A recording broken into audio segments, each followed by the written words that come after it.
सगळ्या लोकांकडे पाहतो तर सगळं बरोबर आहेत ना. चेहऱ्यावर सगळं बरोबर वाटतं, पण कधी काय घडलं तर माहीत नाही.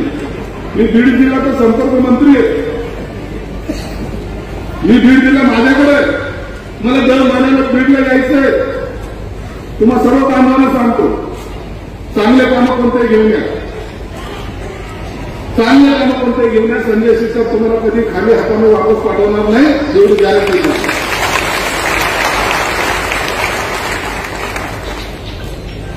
40 वर्षामध्ये काय कमवलं ना. माझ्या मतदारसंघामध्ये मी 4 वेळा बोलतो. कोण कोण लोक राहतात माझ्या मतदारसंघामध्ये? सगळे लोक. प्रकाश दादा सावंतीची जमीन ही माझ्या मतदारसंघात आहे. विचार काय मी काय हलका सरकार नव्हते. जयराज अण्णांची जमीन माझ्या मतदारसंघात आहे. मी काय हलका सरकार नव्हते. दादाची जमीन माझ्या मतदारसंघात आहे. सतीश चव्हाणची जमीन माझ्या मतदारसंघात आहे.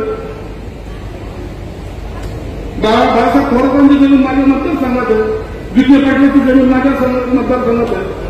कदम साहेबांची जमीन माझ्या मतदारसंघात आहे. किती मोठे लोक आहेत माझ्या मतदारसंघात. राजस्थानचे राज्यपाल माझ्या मतदारसंघात राहतात. आणखी काय पाहिजे? पण तरी तिथे निवडून येताना हे सर्वांचं सहकार्य करायला. संजय शिरसाटने एखाद्या बिल्डरकडून एखादा रुपया घेतल्याचं कोणी सांगावं. संजय शिरसाटने एखाद्या प्लॉट धारकाकडून ते फसवलं असं सांगावं. संजय शिरसाटने कोणाला नोकरी लावून देतो म्हणून त्याचे पैसे घेतले असं सांगावं. हे इतक्या मोठ्या कंपन्या आहेत. तुमच्याकडे एकच कंपनी त्याच्यात एवढं भांडणं इतकं राजकारण झालं. माझ्याकडे शेकडो कंपन्या आहेत माझ्या मतदारसंघात. पण मला कधी अक्कल सुचली मी काय करायला पाहिजे होती. नाही सुचलं तरी बरं. सांगेल दादा संजय शिरसाट बोलतो ते करतो. तुम्हाला चांगल्या प्रकारे माहिती आहे. तो संजय शिरसाट आहे. सकाळचा तो भोगा वेगळा. तो संजय राऊत आणि मी हा संजय शिरसाट आहे. फरक आहे का नाही? आपली भी तर चलती आहे ना. एकनाथ शिंदे मुख्यमंत्री होते. सगळ्यात जवळचा माणूस कोण? संजय शिरसाट. अरे हे कमाई कष्टाने केलेली कमाई. माझ्यासारखे 4 लोक त्यांच्या बरोबर होते.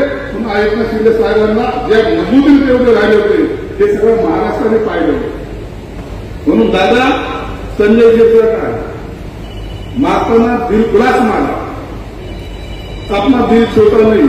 आपण पैसे उघडे नागडे जे मिळते पटकन वाटून मोठं झालं तर काय फरक पडतो आपल्याला. मागताना मोठं मार.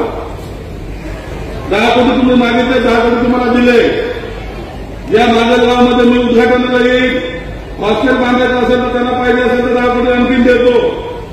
प्रस्ताव पाठवा आणि मला पुन्हा उद्घाटनाला बोलवा.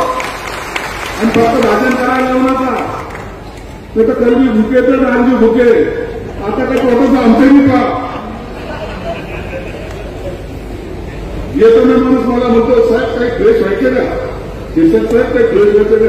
फ्रेश होतं पण चहा प्यायचं म्हण ना. आणि धक्का मारत मारत होतं. बीडचे लोक एवढे हुशार असतात मला माहित नाही. कधी कुणाचा काट्याने काटा काढतील काही भरोसा पण नाही.